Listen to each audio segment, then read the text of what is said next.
And most of your stress is because you're thinking about too many things at once. In fact, when people don't do things, it's not because they can't. It's not even because they don't want to. It's because of the way they are focusing on what I call chunking things. When people don't follow through, here's what they do. I'll give you an example. Who here believes exercise is very important, but you don't exercise regularly? Let me see a show of hands. Raise your hand. More hands than most of us want to raise our hand, right? Now, who here really focuses, or I should say exercises regularly? Raise your hand. Regularly. Okay, great. Who here does not exercise regularly even though you believe it's important? Just be truthful. Okay, great. So let's see what the difference is here. A person who does not exercise regularly, I want you to raise your hand and I want you to tell me why you don't exercise regularly. Be truthful. Okay? Yes, sir. I don't have the time. Now, is that true? He even knows it's not true. He's going to answer you first. No. But it feels like he doesn't have the time because time is emotion. And he's got so many other things he is focused on getting results in that adding this to the list seems like a lot, right? And the other things are very important to him, like his business. I don't have the time. He has the time. What's the real reason he doesn't do it? Because of the way he thinks about exercise. When he focuses on what it would take to exercise, he does it very differently than someone who follows through. When you think about exercising, what's involved?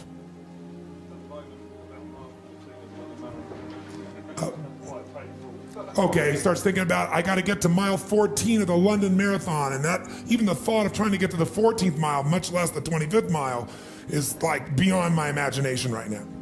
So he is what I call over-chunked.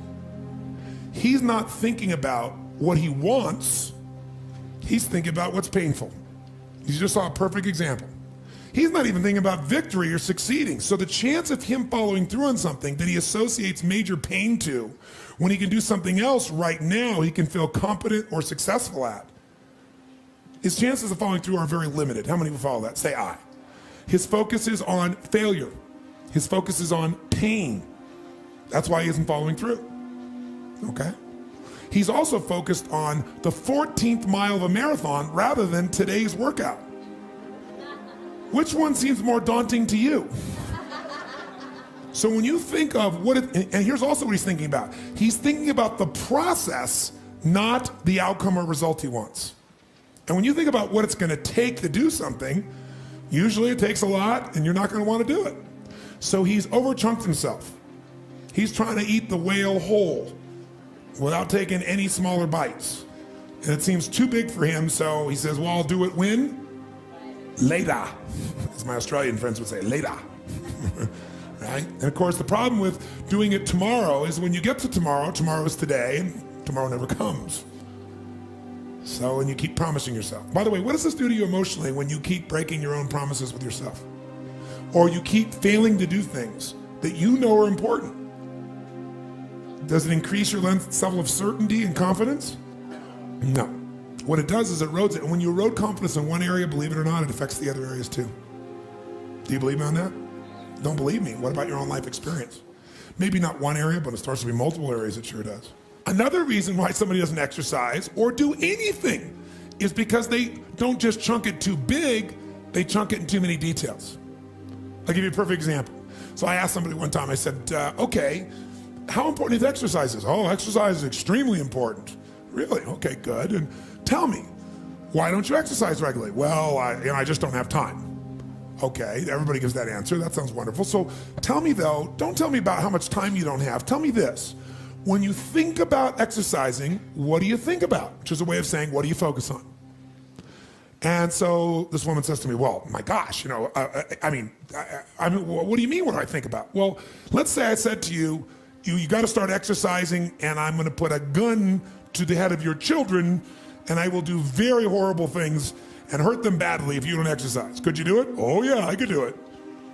You know, if some mafia person came here and said, I'm going to kill your children if you don't exercise every day, how many think you could find a way to exercise every day, no matter what your time constraints may be? So remember this. Remember this. Change is never a matter of ability. It's always a matter of motivation. I'll say that again. Change is never a matter of ability. It's always a matter of motivation or drive, having strong enough reasons. If you got a strong enough reason, you could figure out the time, couldn't you? So the biggest part of life and time management is knowing what you want and having enough reasons to follow through. But there is one more piece. If you make enough reasons to follow through and you know what you want, but you make the task overwhelming, you'll be overwhelmed. So I said to her, forget what I said. Let's just say you're really going to start exercising. You're going to do it regularly. How would you do it? What's involved with exercising? What's involved with exercising? What do you focus? She goes, well, if I was going to work out regularly, I'd have to find a club to join. I said, okay, well, so then what? She goes, well, you want to know the whole process? Yes, tell me the whole process of what it would take to exercise. She goes, oh my God, I'd have to get on the web and search for like all the exercise places around my home. And then I have to look through those and see which one is probably closest or which one is probably nicest. And I don't really know, so I probably have to search on the web and like read about each of them and get a sense and see the pictures of the place. But of course, it's never the way they really show it to you. They always show you the best pictures. It's not really that nice. So then I have to get in my car and I got to find these places. So I have to Google the location and look it up. And then I drive there. A lot of times the instructions are wrong on Google. So sure enough, I get to the place that's not even the right place. And then I have to call the place on my cell phone. Then after I call the place, I have to write down the directions. Of course, I probably don't have a pen. You know how it is when you're driving. And so finally I get a pen, I draw down the directions or try to remember in my mind, and I get to the place, and now I got to get a ticket. You get that ticket, and then I got to go find a parking space. And then I find the parking space, and what do I got to do? Now I got to go into this place. And when you go in the place, you can't just go look around. They want to escort you, don't they? Some salesperson wants to escort me, so I got to go with the salesperson. They walk me around, they show me the locker room, and they show me this, and they show me that, and they show me all the stuff. And then let's say I want to even buy it here. I can't just give my credit card. They want me to fill out a little application. Like I'm 2 years old again. I'm in high school. Oh, come on, give me a break. And then I fill out the application, and I got to pay them, and then they want to sell me a 10 million year membership, and I just want to try this for 6 months. And then after all that, then they want to take a picture that looks worse when you take it than your driver's license. Plus, after that, now what I do? Now I got to flash the card, go into work out. And what I got to do to work out? I got to take off all my clothes, and I got to hang them up in this tiny little locker where my stuff doesn't really fit, and it's going to get wrinkled, and I know it's going to fall off, and it's going to get wrinkled, and it's going to be terrible. And so let's say now I do that, and so I go to the first station. I got to figure out which station to go to, so now they probably want to give me some trainer who's going to tell me what to do. But let's say I do it on my own.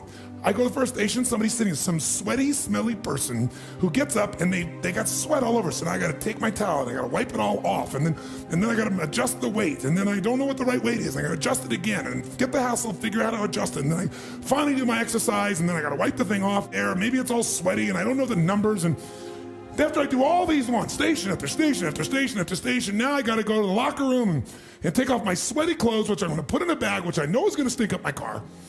And then I gotta go in and take a shower, and maybe I'll first do a steam room or something, but then I'm gonna see body parts of other people I don't even wanna see. And then I gotta go and I gotta do my hair and I gotta do my makeup all over again. Gotta start all over my makeup, do the whole thing and all these little pieces. And then I gotta put on my now wrinkled clothes, and now I can't even just leave. I gotta go to the front and I gotta get my ticket stamped so I don't have to pay for it. Then I gotta find my car, which I forgot where it is, and then I gotta show it to the guy, and then I drive out. That's what it takes to work out. Well, what does it take to eat? Just do it. What do you mean just do it? Well, I don't know. What kind you want? Italian. Okay, I know 12 places. Let's go. Well, what do you mean? See, eating is one chunk. Exercising is 3,229. Where every little step of what I got to do, I think about all the consequences and the elements and the pieces. And that's why they don't do it. They're over-chunked. What you focus on, you feel. What you feel, you are moved to somehow actuate. Change your question, change your life. When it comes to planning your life, I want to get you to learn to ask 3 questions now. And the first one is not, what am I going to do? And how many understand why now? Say I. The question you want to ask yourself is, what do I want? What's my outcome? What's my result? The word RPM, the first one, is to get you focused on the target. The target is not the activity. The activity can change. It's what's the result I'm after. If you know exactly what it is you really want, what you desire, what you're really after, clarity is power. The more clear you are and specifically what you want, the faster your brain can get you there. But if you're generally saying things like, what do I want? Well, I want more money. Fine, here's $1, get out of here. Did you achieve the outcome? Yeah, when you're that general, you think you're not getting your goal, you are. The way you language your goal, the way you think about it, you're receiving it. I want to feel a bit better. I want to lose some weight. Fine, you lost a pound, you're done. Because your brain's like a servo mechanism in a bomb and a missile. The old days, you shoot a missile and the target was going, and if you missed the trajectory, you missed it. Today, what happens when the missile's not on course? What happens? It locks onto the heat signature, and what does it do? It moves and follows it. That's the way your brain is if it knows the outcome, if it knows the result. It's a planning system. I need to know the result I'm after before I ever ask myself what to do. That takes more time, but it's worth it. Now, for time's sake, I'm not going to do this with you right now, but I'll tell you what I do when I've taught this to people and I've got a full weekend to do this in. Just give you a picture. If I asked you right now to write out your name, your full name. Now, some of you abbreviate your signature, but write out your full name in cursive. Go and do that one time. Write out your full name in cursive. I can't even use the word cursive. Is that really the word people still use? It means in handwriting, I guess, but in cursive. Just write it out full name, because you can do this later on. Now, if I had you get with a partner, and you can try this later if you want. I'm just going to tell you because I don't want to take the time because we have such limited time today. And I have your partner say to you with a stopwatch here, okay, ready? And I go, go. And you write it out. And you tell me when you're done. I go, stop. And I write down how long that was. So let's say you wrote out your signature and it took 5 seconds. And then say, ready? Write it out. Ready? Go. You tell me when you're done. Stop. And I write down 5 seconds. I have to do that 10 times. You'll find in the beginning, you'll be, let's say, 6 seconds. I'm making it up. Everybody's signature is different. And you probably might get down to as little as 5 seconds. If you have like an iPhone, you could do it as a digital stopwatch. You could see the milliseconds. Then I say to you, I want you guys to write every other letter in cursive. In other words, you're going to write half as many letters. How long do you think it would take to do it? Half as much time? Most of you, it'll take twice as much time in the beginning, and then eventually, what's interesting is, if I do it 10 times, and the last 2 or 3, and this makes no logical sense, and again, I don't want to take the time to have all of you do this 10 times, 10 times, 10 times, but you can go do it on your own, I'll just tell you the result. In most cases, even though you're doing half as many letters, you cut it by 2/3 the time. There's something happens when you break an old pattern and you do it fresh. Your brain over the years has learned ways to move more rapidly since when you did your original signature, and you'll do it in 1/3 the amount of time. It'll take twice as much at first, and then it'll cost you 1/3 amount of time. Now let me tell you why I'm telling you this. The system I'm calling the rapid planning method, by the time I show it to you, you're gonna go, this takes more time than just making my to-do list. It will win. When will it take more time? When? Initially.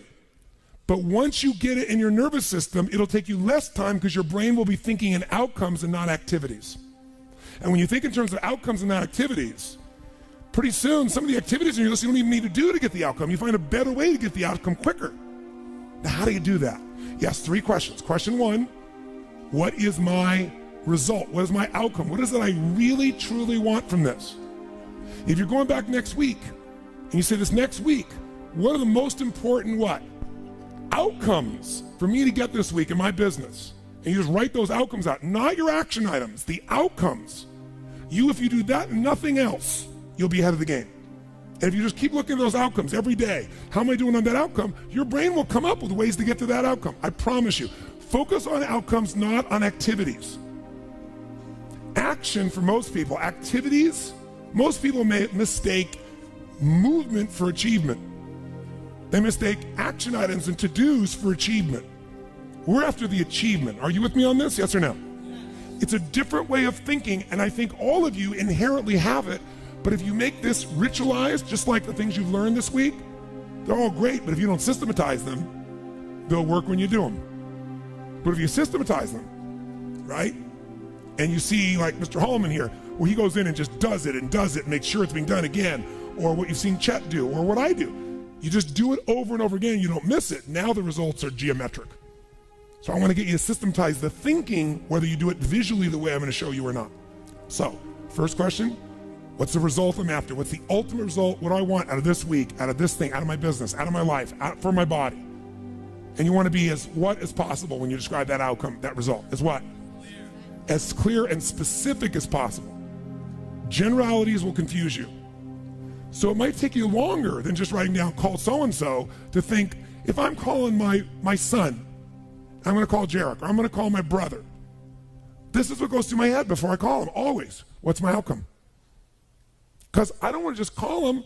I want Jarek to feel loved by his dad. Or I'm thinking about what's my outcome. I've got to talk to him about this thing that's out there. I've got to make sure I get through to him on this because I want to guide him and move him in this direction. That's what I want to be as his father. I don't want to just chit chat. I can do that too. So if you think before every phone call, before every time you're planning your day, and you think before you have any meeting, what do you think the first thing I ask of anyone when we sit down in a meeting is? Okay, what are your outcomes? What are the outcomes for this meeting? First thing I want to know, because if I know the outcomes, guess what? A lot of meetings, they're done pretty quick. Because if I know the outcome, you don't have to go through all the activities to sell me on it. Just, that's your outcome? How do you want to do it? Sounds good to me. Rock. That's how you make a meeting productive. I know a meeting's productive not by the hours or time. Sometimes it takes longer to the outcome than you want, but I'm going to get the outcome.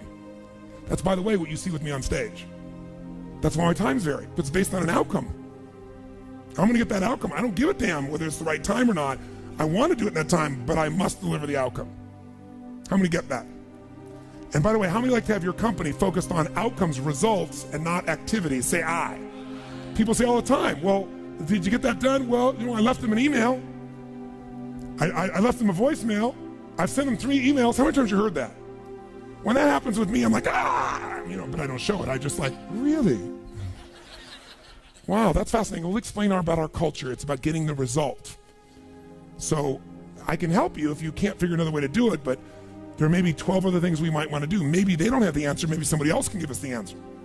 The outcome was to get this information, not to leave an email or 12 or 3 voicemails. That will not do any of us any good.